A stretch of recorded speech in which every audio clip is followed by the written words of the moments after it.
If there's any century I think is underrated, it's the 19th century. People have no idea how this century was by far the most important in world history.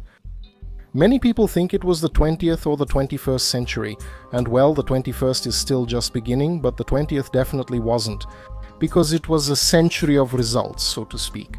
Of course, everything is a consequence and a result of something that came before, so all centuries, obviously, are results and consequences of previous centuries. But the 19th is different because it is literally a new chapter in human history. It wouldn't be a paragraph or a page in the middle of a book or a larger chapter, but it would be an entire chapter. It was something different, new, something unique.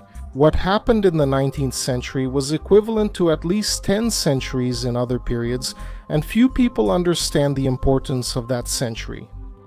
People who like history in general have a preference either for ancient periods of some favorite civilization, or the Middle Ages, or from the 20th century onwards. A few are interested in the age of exploration, but the 19th century in general doesn't attract much attention. I've already mentioned here on the channel how actually the Cold War, about what would be the first, second or third Cold War, or the first, second or third Great One, what started in the 19th century, this confrontation that would be the beginning of the power struggle between the Anglo-Saxon civilization and the Eurasian forces. Because what we had before the 19th century was the European establishment, with the European empires building their empires in a long and gradual process of expansion, which was not easy at all and not as fast as people think. Many of them also tend to think that the European empires simply appeared out of nowhere, invading and annexing, when in fact it was something that happened very gradually.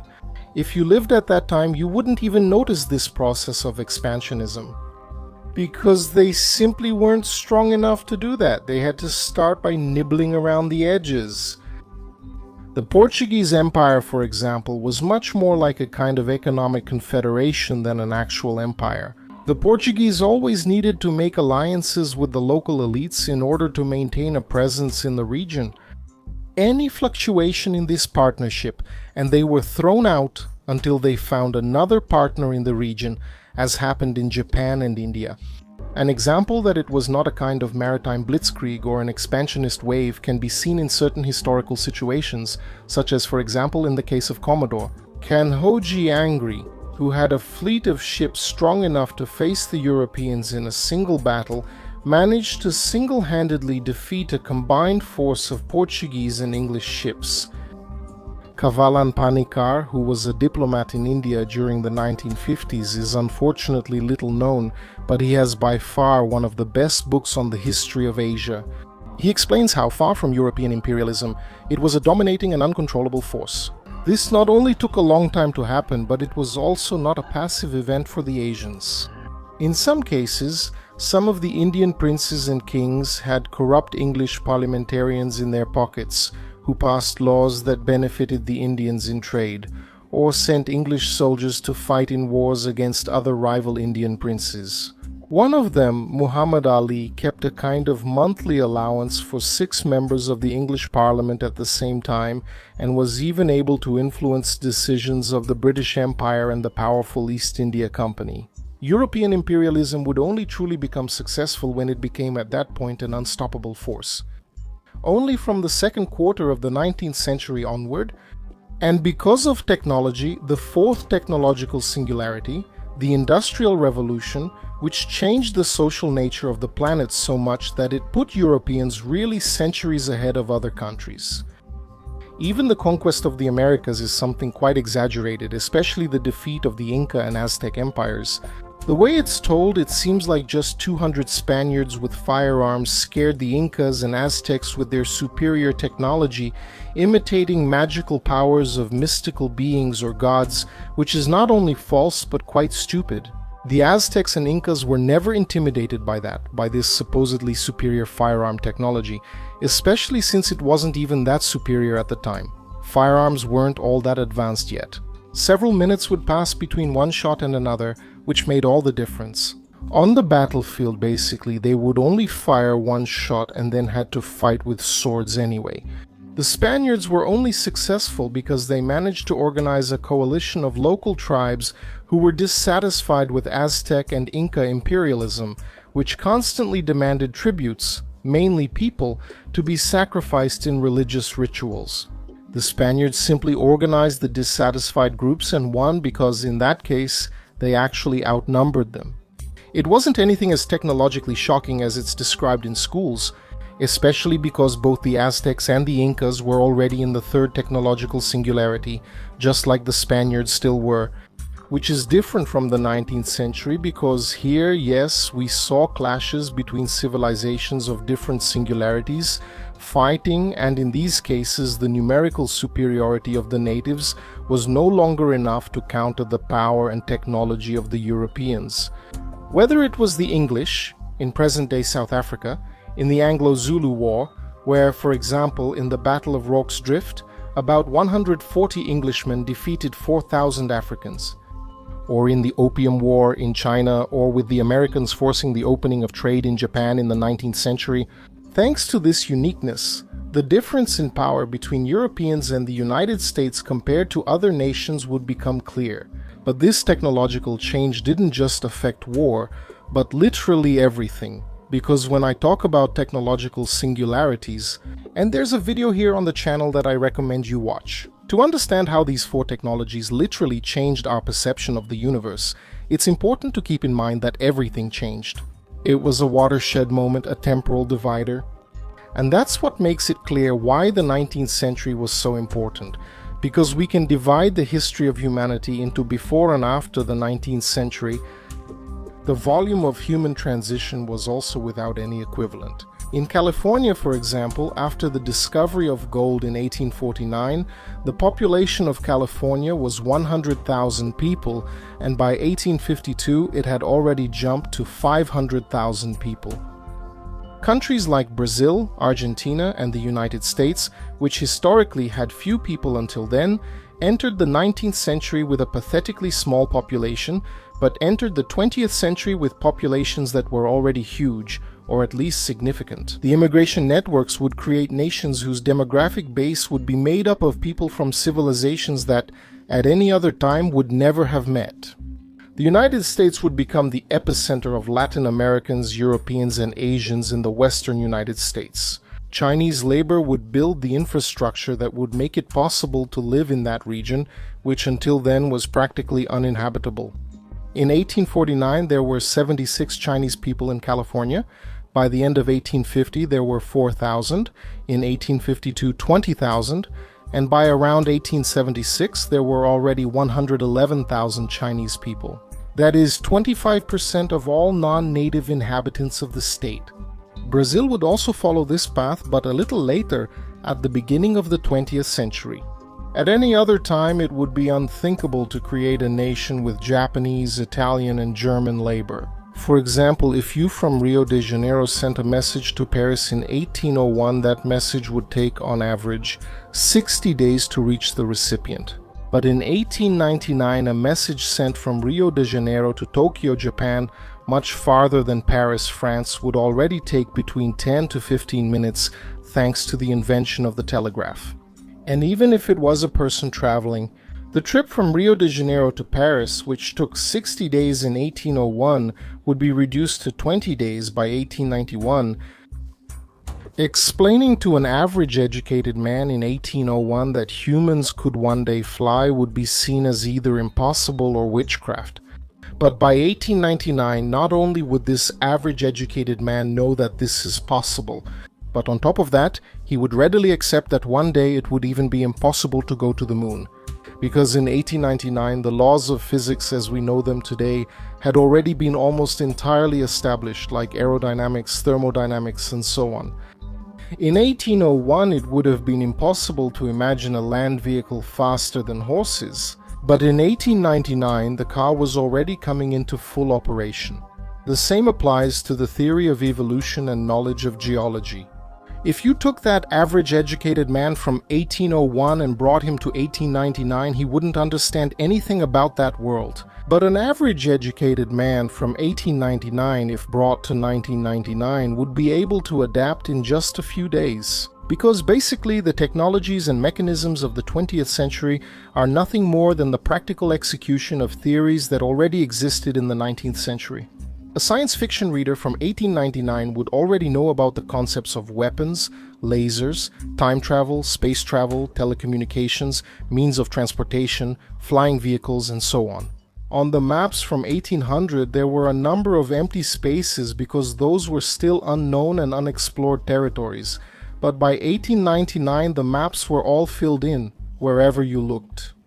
Another important aspect is that the 19th century was responsible for the Titan nations, which, unlike the European empires, would be large nations. But with continuous territorial connection, because the European empires did not have this continuous territorial connection between their original states, the metropolises, and the conquered areas. This meant that the relationship within these empires was never truly equal and did not result in the construction of any kind of equal national identity. Throughout the empire, anyone who was not born in the metropolis of the empire would never truly feel like they belonged to the same national identity. So, in practice, these empires would never actually be a single political organization, but rather an elite controlling other regional elites. But the Titan nations would be different. Because territorial continuity, even with ethnic and cultural diversity, created a sense of belonging to the same nation, something that the European empires never really achieved. So this explosion of technologies, human movements, and the sparsely populated areas in certain parts of the globe would make possible the birth and rise of Titan countries, which would be nations both demographically and territorially larger than the European countries, and as a consequence over time with greater economic and military potential in the Americas. This equation of technology, demography, and territory to be occupied would result in Brazil, the United States, Mexico, Gran Colombia, the Peru-Bolivian Confederation, and Argentina, and the foundations for what would later become Canada, in Eurasia, the Russian Empire, and the foundations of what would become India through British India, and in the Pacific, Australia. China doesn't count because it was an exception. Having been a titan since antiquity, it was a historical and geopolitical anomaly. Anyway, the construction of these nations would have been permanently impossible in other periods, because new technologies made it possible to manage these vast territories. And even so, out of all these babies, only titans would survive or actually become titans, taking advantage of their potential. In the Americas, Brazil, the United States, and in Eurasia, the Russian Empire, always alternating with different names, but still, in practice, it would be the same geopolitical base. And India, Mexico, Argentina, Australia, and Canada did not become titans. Gran Colombia and the Peru-Bolivian Confederation would break into smaller pieces, so this geopolitical rearrangement would take away global control from the European empires. More specifically, the marginal nations of France, England, Belgium, the Netherlands, Portugal, and Spain, which are considered marginal because they are located right on the edges of the European continent. And, interestingly, they were the only ones who would form global empires. In fact, actually, one factor that would further accelerate the loss of European projection capability would be the unification of Germany. Because the marginal powers of Europe up until the 19th century always saw Central and Eastern Europe as fragmented and fickle states, which served only to protect against forces coming from the Eurasian interior, like the nomadic Khanates in earlier times, and later, much later, the Russian Empire and the Ottoman Turkish Empire. The role of geopolitical organizer of this patchwork fell to the weak Austro-Hungarian Empire, which was not very strong militarily, but was extremely skilled politically and diplomatically. So, the marginal powers of Europe felt free to project themselves across the Atlantic towards the whole world. But the birth of Germany in the 19th century would change that, because Germany was born very, very strong, basically from one year to the next. In the blink of an eye, a super strong state was born right in the heart of Europe, stronger than the marginal powers. And the region once considered safe, and that served as a buffer against Eurasian threats, now became a new threat. The planners of the marginal powers, which by the 19th century would be practically just the French Empire and the British Empire, had to quickly reorient their global strategy. This reorientation would open space for two Titan nations, the United States and the Empire of Brazil. while in the Far East it would open space for the Empire of Japan, which would not be a titan. They took advantage of the circumstances. The United States and the Empire of Japan capitalized on this geopolitical confusion in the late 19th century, but the Brazilian Empire did not. Internally, problems of political instability and limiting geography hindered this process.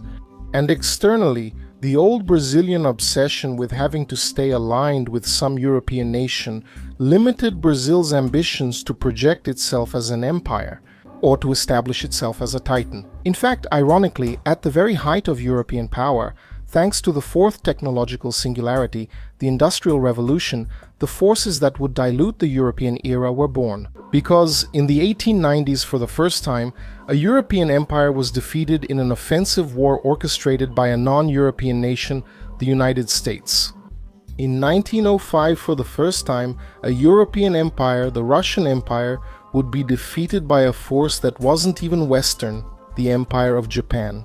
Chinese civilization, on the other hand, is a curious case that deserves to be analyzed.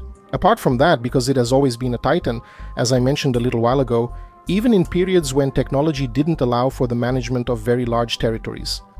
There have been several Chinas throughout history, but it has always been a Chinese civilization, which only changed its management label and moderately its territorial configuration. And interestingly, that's right.